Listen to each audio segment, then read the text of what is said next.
Something isn't right at Kensington Palace. Royal watchers who have followed Prince William and Catherine's love story for over 2 decades are noticing changes that go far beyond the usual pressures of royal life. The couple who once couldn't keep their hands off each other during public appearances now stand with careful distance. The woman who lit up every room with her infectious smile now appears guarded, almost fragile. The prince who once looked at his wife like she hung the stars now seems distracted, carrying the weight of something unspoken. These aren't just tabloid rumors or social media speculation. Body language experts, royal biographers, and palace insiders are all saying the same thing. Something fundamental has shifted in the Wales household. The question that's keeping royal fans awake at night isn't whether changes are happening. It's what those changes really mean for the future of the monarchy itself. What you're about to discover goes beyond surface-level observations. This is the untold story of two people trying to navigate unprecedented challenges while the entire world watches their every move. A story that reveals how even fairy tale romances face tests that could either strengthen them forever or tear them apart when the stakes are this impossibly high. The story begins in what royal historians now call the golden years of William and Catherine's relationship. From their university romance at St. Andrews to their spectacular wedding in 2011, they seem to embody everything the modern monarchy needed. Catherine brought a refreshing authenticity to royal duties, while William appeared more relaxed and genuine than he had in years. Their chemistry was undeniable, visible in stolen glances during state dinners and comfortable touches during walkabouts. Royal photographer Arthur Edwards, who covered the family for over 4 decades, noticed something special about this couple from the beginning. Unlike previous royal marriages that felt arranged or dutiful, William and Catherine genuinely enjoyed each other's company. They would share private jokes during serious ceremonies, and Catherine had a unique ability to bring out William's playful side, something the public rarely saw after his mother's death. The early years of their marriage seemed to validate everyone's hopes. Catherine adapted to royal life with remarkable grace, never putting a foot wrong during official engagements. She learned to navigate the complex protocols while maintaining her own personality. William, meanwhile, appeared to have found his purpose. With Catherine by his side, he threw himself into charitable work with renewed energy, particularly focusing on mental health awareness and conservation efforts. Their first child, Prince George, arrived in 2013 to worldwide celebration. The images of William and Catherine leaving the hospital, nervous but glowing new parents, became iconic. Catherine's natural maternal instincts impressed even the most skeptical royal watchers. She insisted on as much normalcy as possible for their children, from doing the school run herself to taking them to regular playgroups. Princess Charlotte's arrival in 2015 seemed to complete their perfect family portrait. Catherine handled her royal duties throughout pregnancy with characteristic dignity, while William became increasingly protective of his growing family. The public saw glimpses of their domestic life through carefully curated photos, showing a couple who had successfully balanced royal duty with genuine family happiness. When Prince Louis completed their family in 2018, the Wales household seemed to have achieved something rare in royal circles, a genuinely happy, functional family unit. Catherine had grown into her role as a senior royal, taking on patronages that reflected her interests in early childhood development and mental health. William had found his voice as an advocate for causes he truly cared about. But even during these golden years, careful observers began noticing subtle changes. Royal correspondent Victoria Murphy, who covered the couple extensively, later reflected that the first signs of strain appeared around 2016. The pressures of royal life, combined with William's demanding air ambulance job and Catherine's increasing workload, began taking their toll. The couple's decision to move their family base from London to Norfolk represented more than just a desire for privacy. Palace insiders suggested that Catherine, in particular, felt overwhelmed by the intensity of royal life. The constant scrutiny, the rigid protocols, and the pressure to always appear perfect were wearing on someone who had grown up in a relatively normal middle-class environment. William, meanwhile, was grappling with his own demons. The trauma of his mother's death, which he had largely suppressed during his 20s, began surfacing as he approached his own 30s with a family to protect. The similarities between Catherine and Diana, both beautiful, charismatic women thrust into the royal spotlight, weren't lost on him. His protective instincts sometimes manifested as controlling behavior, creating the first real tensions in their relationship.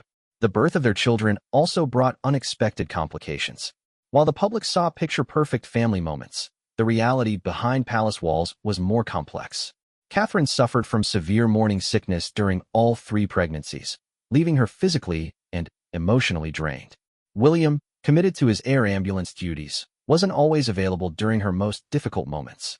Royal biographer Andrew Morton, who knew Diana personally, observed changes in how the couple interacted publicly around this time. Their body language became more formal, their conversations during engagements less spontaneous.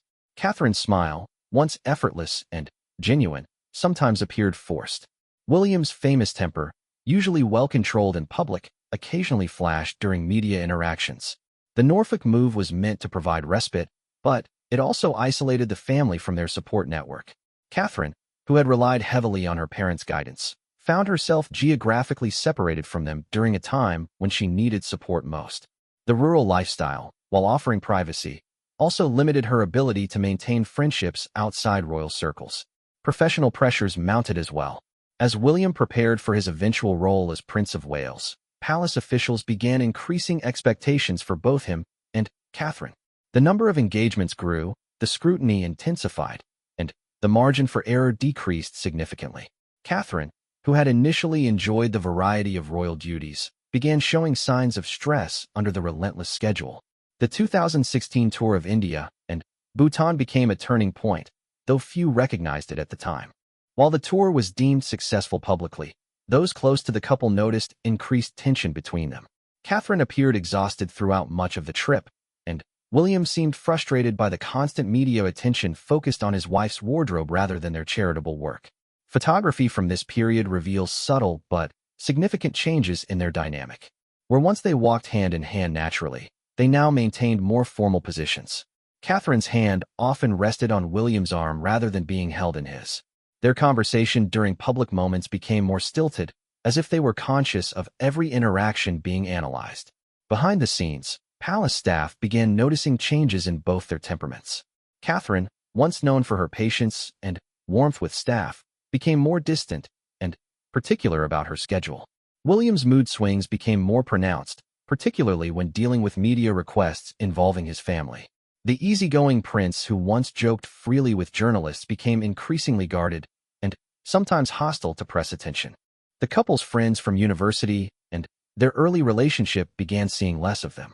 The natural process of growing apart from old friends was accelerated by royal protocol and security concerns, but it also reflected a deliberate withdrawal from connections to their pre-royal life. Catherine, in particular, seemed to be losing touch with the person she had been before marriage. Their charitable work, while still impactful, began showing signs of this internal strain.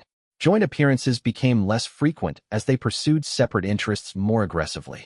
Catherine gravitated toward causes involving children and families, while William focused on environmental and veteran issues. While this specialization made professional sense, it also reflected their growing tendency to operate independently rather than as a unit. The final months of this period saw the emergence of what palace insiders would later call the distance. Not a physical separation, but an emotional space that hadn't existed before. They still performed their royal duties impeccably, still presented a united front publicly, but something fundamental had shifted in the foundation of their relationship. The question wasn't whether they still loved each other, but whether they could find their way back to the easy partnership that had once seemed so natural and unshakable. The year 2019 marked what palace insiders now refer to as the breaking point for William and Catherine's relationship. While the public continued to see carefully orchestrated appearances and positive press coverage, behind the scenes, the couple was facing their most serious challenges yet. The strain that had been building over several years finally reached a crisis point that would fundamentally change how they related to each other and their royal roles. The first major blow came with the intense media scrutiny surrounding rumors of William's alleged friendship with Rose Hanbury, the Marchioness of Cholmondeley. While the palace strongly denied any impropriety, the speculation created a media frenzy that brought back painful memories of the Charles and Diana years. For Catherine, who had always prided herself on maintaining dignity in the face of public pressure, this period proved particularly devastating. Royal correspondent James Whittaker, who covered the family for decades, observed that Catherine's demeanor during public appearances in early 2019 showed clear signs of someone under enormous stress. Her usually flawless composure occasionally cracked during engagements, with moments of visible tension when photographers focused too intently on her reactions. The woman who had once handled media attention with natural grace now seemed hyper-aware of every camera angle and potential interpretation. William's response to the media pressure revealed another layer of their growing problems. Rather than addressing Catherine's obvious distress with the united front they had previously shown, he appeared to withdraw further into his work commitments. His military duties and charitable obligations became a refuge from the domestic tensions, leaving Catherine to handle much of the emotional fallout alone. The couple's communication patterns, according to sources close to the household, had deteriorated significantly during this period. Where they once shared everything, they now operated more like business partners managing separate portfolios. Catherine threw herself into her early childhood development work with an intensity that friends described as almost obsessive, while William became increasingly focused on environmental campaigns that took him away from home for extended periods. Their children became both a source of strength and additional pressure during this difficult time. Prince George, now old enough to understand some of the adult tensions around him, began showing signs of the stress affecting his parents. Palace tutors reported behavioral changes that concerned both William and Catherine, forcing them to confront how their marital problems were affecting their family dynamics. Catherine's relationship with her own family, which had always been a source of stability, came under new scrutiny during this period. The media began focusing more intently on her parents' business dealings and her siblings' personal lives, creating additional pressure on relationships that had previously provided refuge from royal stress. The woman who had once freely visited her childhood home now had to consider the media implications of every family interaction. The Norfolk residence, intended as a peaceful retreat, became something of a gilded cage during this time. While it provided privacy from public scrutiny, it also isolated the family from the support networks they needed most. Catherine, in particular, struggled with the rural isolation when she most needed emotional support from friends and family members who understood her pre-royal life. William's mental health advocacy, ironically, became both a passion and a painful reminder of his own unaddressed issues during this period. While he spoke eloquently about the importance of seeking help for psychological struggles, those close to him observed that he seemed unable to apply these principles to his own life. His grief over his mother's death, combined with fears about protecting his own family from similar tragedy, created an emotional burden he struggled to share even with Catherine. The couple's sex life, according to sources within their trusted circle, suffered significantly during this period. The emotional distance that had grown between them manifested physically as well, creating another source of tension in their relationship. Catherine, dealing with her own body image issues after 3 pregnancies and constant public scrutiny of her appearance, became more self-conscious and withdrawn in intimate moments. Professional obligations continued relentlessly despite their personal struggles. The couple was expected to maintain their public schedule while dealing with private crisis, a challenge that would have tested any marriage. Royal protocol demanded that they appear happy and united during official engagements, forcing them to perform emotional intimacy they weren't feeling naturally. Catherine's typically perfect fashion choices during this period revealed subtle signs of her internal state to those who knew her well. While still impeccably dressed, she began favoring more conservative, armor-like ensembles that seemed designed for protection rather than fashion impact.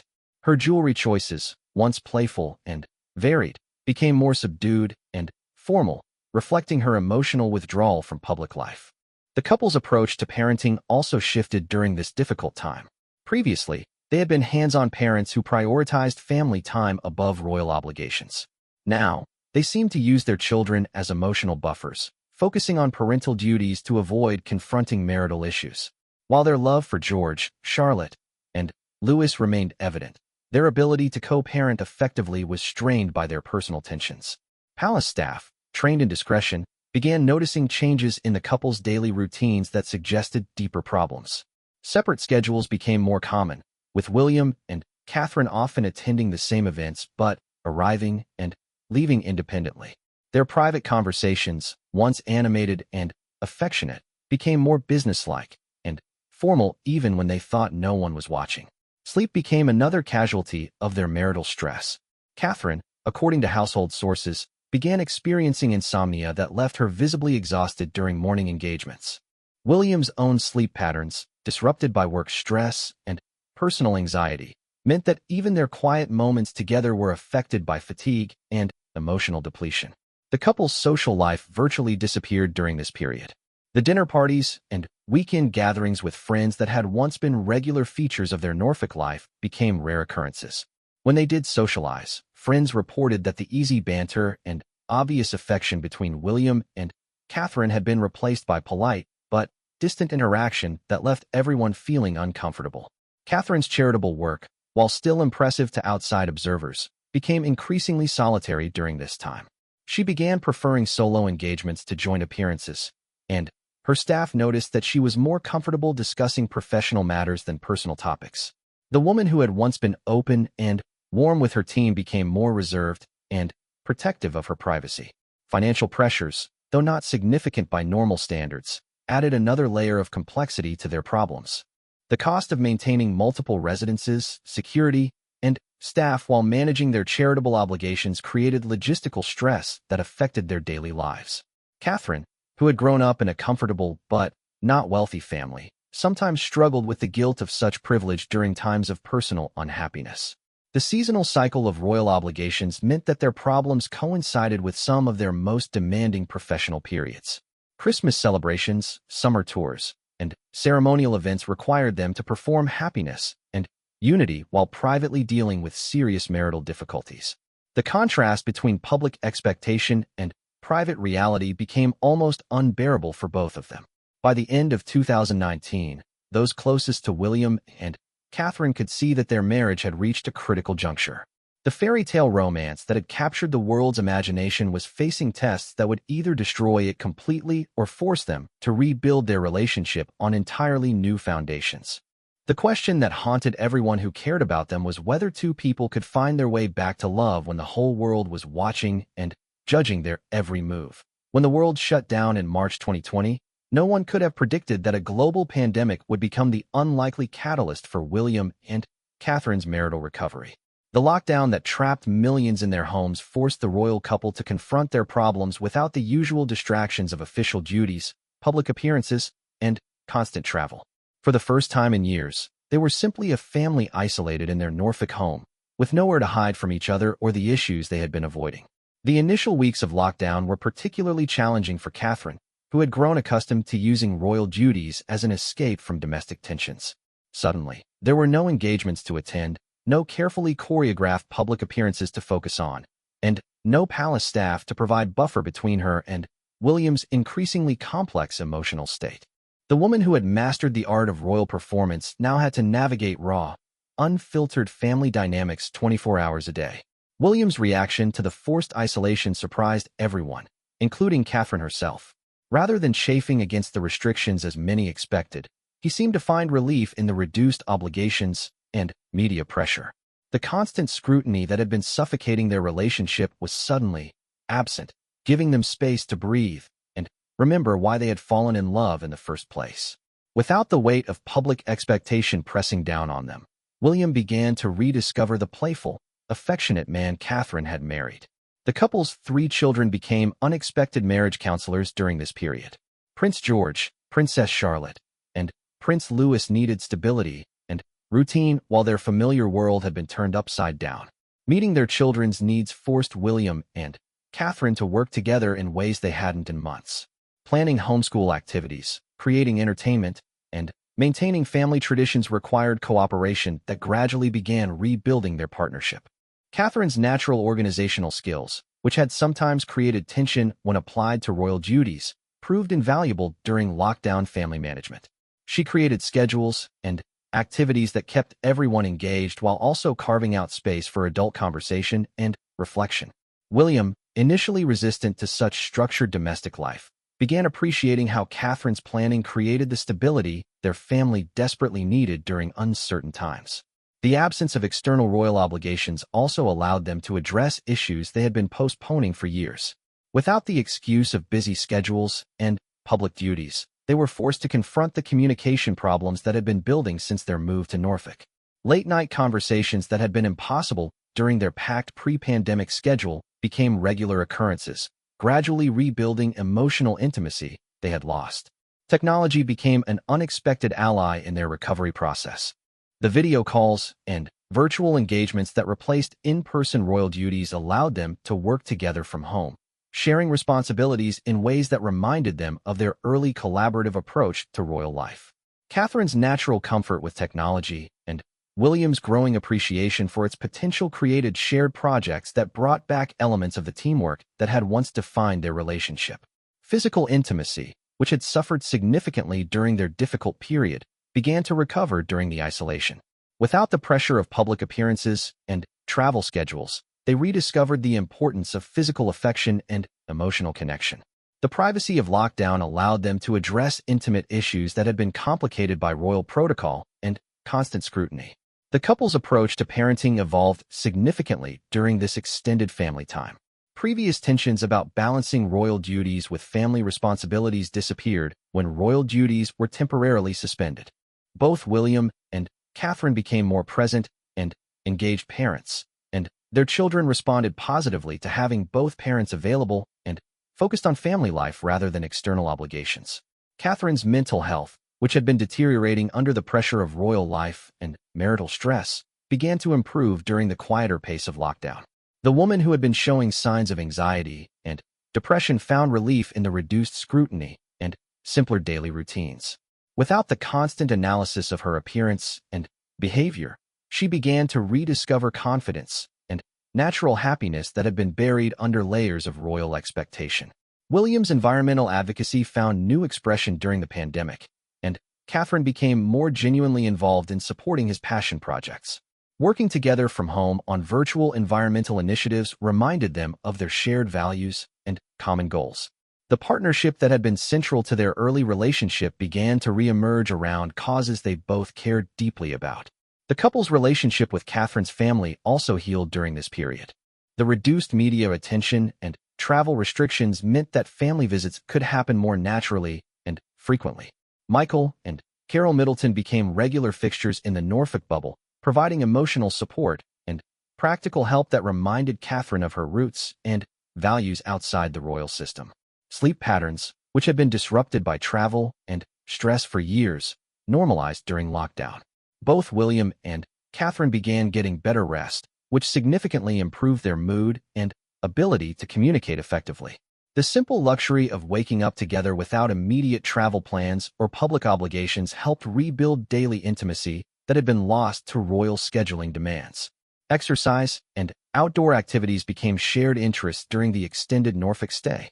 The couple began taking long walks together, riding bikes with their children, and engaging in physical activities that had been difficult to coordinate during their busy pre-pandemic life. These shared experiences in nature reminded them of the compatibility that had drawn them together during their university years. The couple's approach to media and public relations also shifted during this period. With limited opportunities for traditional royal coverage, they became more selective and intentional about their public communications. Working together on virtual engagements and social media content reminded them of their shared commitment to meaningful royal work rather than mere public performance. Financial priorities clarified during the pandemic as well. The reduced travel and entertainment expenses allowed them to focus on supporting causes they truly cared about rather than maintaining appearances expected of their position. This refocusing on values rather than obligations helped them reconnect with the idealistic motivations that had originally driven their charitable work. The seasonal changes in Norfolk became more meaningful during the extended stay. Experiencing a full agricultural cycle together, watching their children grow and change without constant disruption, and establishing new family traditions helped ground their relationship in natural rhythms rather than artificial royal schedules. Catherine's love of gardening and outdoor life flourished during this period, providing therapeutic activity that William gradually joined and appreciated. By the time restrictions began lifting in late 2020, William and Catherine had rediscovered essential elements of their relationship that had been buried under years of royal pressure and public expectation. The pandemic had forced them to prioritize their marriage and family in ways that their privileged but demanding royal life had made nearly impossible. They emerged from lockdown not as the same couple who had entered it, but as partners who had learned to navigate difficulties together rather than allowing external pressures to drive them apart. The foundation they rebuilt during this forced isolation would soon be tested again as royal duties resumed and public scrutiny returned. But the communication skills, renewed intimacy, and rediscovered partnership they had developed during the pandemic had given them tools to handle future challenges more effectively. The couple who had once seemed headed for the same tragic trajectory as previous royal marriages had found a way to write a different ending for their story. The return to public life in 2021 brought both opportunities and unexpected challenges for William and Catherine's rebuilt relationship. While they had emerged from lockdown with renewed connection and better communication skills, the pressures awaiting them in the post-pandemic royal landscape would test their recovery in ways they hadn't anticipated. The couple who had learned to work together as a family unit now had to translate that private success back into the complex demands of public royal life. The death of Prince Philip in April 2021 marked the beginning of a new chapter for the royal family, one that would place additional responsibilities on William and Catherine's shoulders. As senior royals, they were expected to step up and fill gaps left by Philip's absence while also supporting the Queen through her grief. This increased workload came at a time when they were still rebuilding their marriage, creating pressure to balance personal recovery with professional obligations. Catherine's role became particularly complex during this transition period.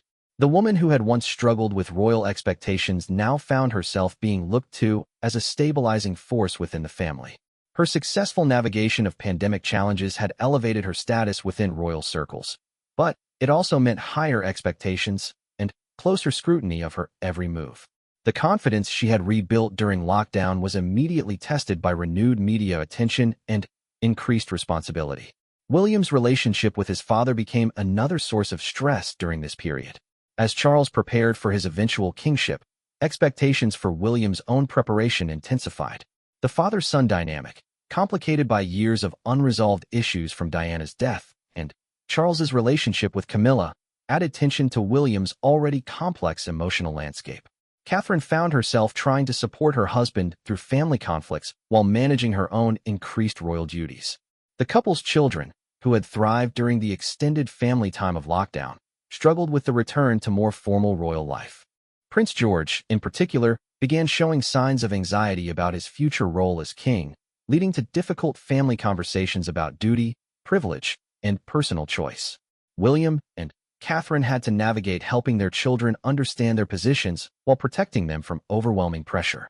Media scrutiny returned with vengeance as public appearances resumed. Every interaction between William and Catherine was analyzed for signs of their previous troubles or evidence of recovery. The natural affection they had rediscovered during lockdown was questioned and dissected by commentators who remembered their earlier difficulties. Learning to be genuinely intimate in public again proved more challenging than they had expected. The couple's separate charitable interests, which had provided healthy individual identity during their relationship crisis, now required careful coordination to avoid conflicts or competition. Catherine's early childhood development work was gaining significant recognition, while William's environmental advocacy was attracting high-profile partnerships. Managing two successful but distinct charitable careers while maintaining unity as a royal couple required constant negotiation and compromise. Financial pressures also intensified during this period. The economic impact of the pandemic had affected royal finances, requiring more careful budgeting and public accountability for expenses. Catherine, who had always been conscious of the cost of her wardrobe and lifestyle, became even more strategic about public spending, while William faced pressure to justify travel expenses for environmental work that critics saw as hypocritical. The international tour schedule resumed with ambitious trips to showcase Britain's post-pandemic recovery and strengthen diplomatic relationships. These tours, while professionally successful, placed enormous stress on the couple's rebuilt relationship. The combination of jet lag, intense scheduling, and constant public performance tested the communication skills and emotional intimacy they had worked so hard to rebuild during lockdown. Catherine's health became a growing concern during this demanding period. The physical and emotional stress of increased royal duties, combined with her ongoing struggle to balance public expectations with personal authenticity, began manifesting in concerning ways. Those close to her noticed increasing fatigue, occasional confusion during public events, and subtle changes in her typically flawless appearance that suggested underlying health issues. The discovery of Catherine's cancer in early 2024 came as a devastating shock that threatened to destroy all the progress they had made in rebuilding their relationship. The diagnosis arrived during what had seemed like their most stable period, reminding them both of how quickly life could change and how fragile their recovered happiness really was. William's reaction to the news revealed both the strength and remaining vulnerabilities in their renewed partnership. The decision to keep Catherine's diagnosis private initially reflected their desire to protect their family from media intrusion, but it also created enormous pressure on William to maintain normal appearances while privately dealing with terror about potentially losing his wife. The man who had already lost his mother to circumstances beyond his control now faced the possibility of losing the woman he had worked so hard to reconnect with. Catherine's approach to her cancer treatment revealed the strength she had developed during their relationship recovery. Rather than allowing the diagnosis to isolate her as she had during their previous difficulties, she immediately included William in every aspect of her medical care and decision-making process. The communication skills they had rebuilt during lockdown proved invaluable as they navigated the complex emotions and practical challenges of cancer treatment. The couple's children required careful handling during Catherine's illness, and their response to this crisis showed how much their parenting partnership had improved. Working together to explain Mummy's illness while maintaining stability and normalcy for George, Charlotte, and Louis became a shared mission that strengthened their bond even under the worst possible circumstances. William's public duties during Catherine's treatment required him to perform normalcy while privately managing overwhelming fear and responsibility. The man who had once withdrawn from emotional challenges now had to stay present and engage for his wife, children, and public obligations. His growth during their relationship recovery was tested by circumstances that would have challenged any marriage. The medical team treating Catherine's cancer became unexpected allies in the couple's continued relationship growth. The oncologists and nurses who worked with them observed a partnership that had clearly been tested and strengthened by previous challenges. Their ability to support each other through medical procedures and treatment side effects impressed healthcare providers who had worked with many couples facing cancer. Media speculation about Catherine's absence from public life created additional stress during an already overwhelming time. The couple had to balance their desire for privacy with the need to prevent harmful rumors and conspiracy theories. Their decision about how much information to share publicly became another test of their rebuilt communication and decision-making processes. The cancer treatment schedule disrupted many of the routines and traditions that had helped rebuild their relationship. Hospital visits, treatment side effects, and recovery periods meant that the family time and shared activities that had been central to their healing had to be reimagined and adapted to medical realities.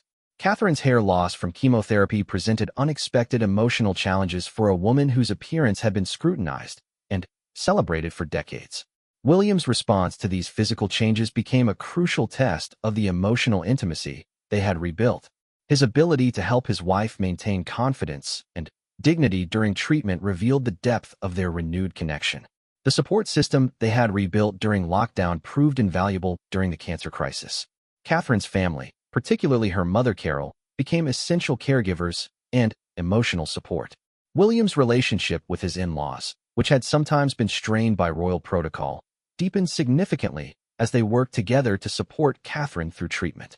The couple's faith, which had been tested during their relationship difficulties, provided comfort and strength during the cancer treatment.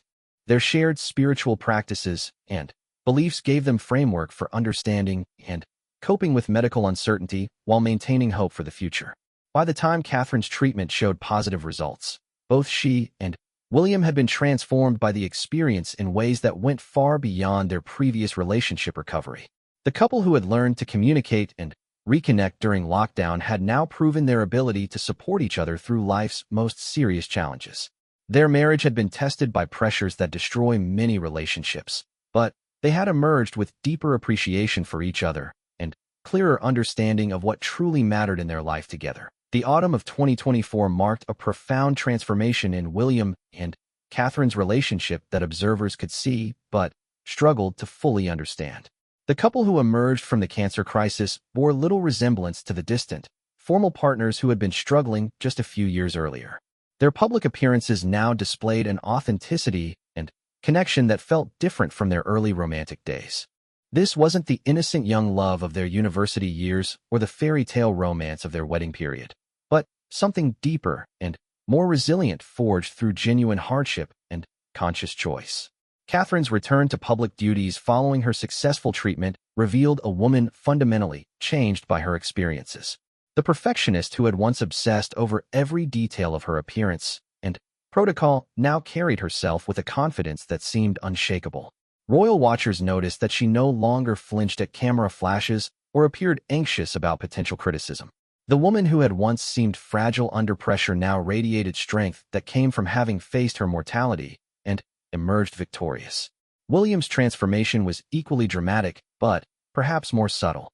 The prince who had once struggled with his temper and withdrawn under pressure now approached challenges with patience and collaboration. His interactions with Catherine during public events showed a man who had learned to truly listen and respond to his partner's needs rather than assuming he knew what was best.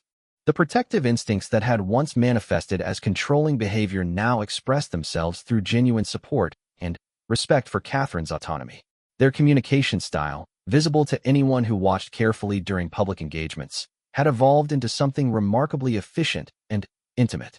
Where they once needed to discuss everything explicitly, they now seemed to understand each other's thoughts and needs intuitively. A glance from Catherine could redirect William's attention to something important, while a subtle touch from William could provide Catherine with the confidence boost she needed in challenging moments. The couple's approach to their children's upbringing reflected their personal growth in profound ways. Rather than the anxious, overprotective parenting that had characterized their earlier years, they now demonstrated confident, balanced guidance that prepared their children for royal life without overwhelming them with pressure. Prince George's increasing comfort with public appearances and Princess Charlotte's natural confidence both reflected parents who had found peace with their own roles and could model healthy approaches to public service. Their individual charitable work, which had once created competition and scheduling conflicts, now operated in perfect harmony. Catherine's focus on early childhood development complemented William's environmental advocacy in ways that strengthened both causes. They began appearing together at events that showcased how their separate expertise could create more powerful impact when combined, demonstrating partnership that enhanced rather than competed with their individual achievements. The couple's relationship with the media had undergone a complete transformation as well. Rather than the defensive, sometimes hostile approach they had taken during their difficult period, they now managed press relations with strategic confidence. They controlled their narrative more effectively, while maintaining authenticity that made their communications more compelling and trustworthy. Catherine, in particular, had learned to use media attention to advance her causes rather than simply enduring it as an unavoidable burden. Their marriage had also evolved to accommodate realistic expectations about royal life rather than fighting against its constraints. They had learned to find intimacy and connection within the formal structures of their positions rather than seeing those structures as threats to their relationship. The protocol that had once felt suffocating now provided framework within which their genuine partnership could flourish. Physical affection between them became more natural and confident during public appearances. Where they had once seemed self-conscious about displays of intimacy under media scrutiny, they now touched and interacted with unconscious ease that suggested genuine comfort with each other. Their body language conveyed mutual respect and attraction that felt mature and sustainable rather than performative or forced. The couple's financial approach had also matured significantly. Rather than feeling guilty about their privilege or defensive about their lifestyle, they now used their resources strategically to maximize their impact on causes they cared about. Catherine's fashion choices became more purposeful, often highlighting British designers or sustainable brands, while William's travel and lifestyle decisions reflected genuine commitment to environmental responsibility rather than mere public relations gesturing. Their social life had been rebuilt around relationships that supported their marriage and family rather than simply fulfilling social obligations. The friendships they maintained were with people who understood and respected their unique circumstances while providing genuine emotional support. They had learned to prioritize relationships that strengthened their partnership over those that drained their energy or created unnecessary drama. The couple's faith had deepened through their trials in ways that provided both personal comfort and shared purpose. Their spiritual practices became more integrated into their daily lives and decision-making processes, providing stability and perspective that helped them navigate the ongoing pressures of royal life. This spiritual dimension added depth to their relationship that seemed to sustain them through challenges that might otherwise have been overwhelming. Catherine's health monitoring and wellness practices, necessitated by her cancer experience, had become shared priorities that improved both their lives. William's participation in her exercise routines, dietary changes, and stress management techniques created new forms of intimacy and mutual care. They had learned to prioritize their physical and mental health in ways that strengthened rather than competed with their royal obligations. Their approach to future planning reflected hard-won wisdom about balancing personal needs with royal duty. Rather than simply accepting whatever was expected of them, they now negotiated schedules and commitments that supported their family stability while fulfilling their constitutional roles. They had learned to say no to opportunities that would compromise their relationship or family well-being, even when those decisions disappointed palace officials or charitable organizations. The couple's mentoring of younger royals demonstrated their growth into senior family members who could guide others through the challenges they had faced. Their advice to family members dealing with media pressure or relationship difficulties came from genuine experience and wisdom rather than theoretical understanding. They had become the stable center of their generation of royals, providing example and support for others navigating similar pressures. Looking toward the future, William and Catherine had developed shared vision for their eventual roles as king and queen that reflected their personal values and hard-won understanding of what sustainable royal marriage required. Their plans for their reign emphasized collaboration, authenticity, and balance between public service and personal fulfillment. They had learned to see their future responsibilities as opportunities to use their partnership for positive impact rather than threats to their happiness. The transformation of their relationship had created ripple effects throughout the royal family and British society more broadly. Their example of working through serious marital difficulties rather than simply enduring or escaping them provided hope for other couples facing similar challenges. They had demonstrated that even marriages under extraordinary pressure could be healed and strengthened through commitment, communication, and willingness to grow and change. The experts who had once predicted their relationship's failure now acknowledged that William and Catherine had achieved something rare in royal history, a genuinely equal partnership that enhanced both their individual contributions and their collective impact.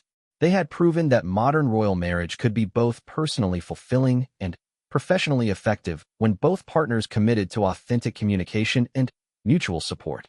As they moved forward, the couple who had once seemed destined to repeat the tragic patterns of previous royal generations had instead created a new model for royal marriage that honored both tradition and contemporary relationship wisdom.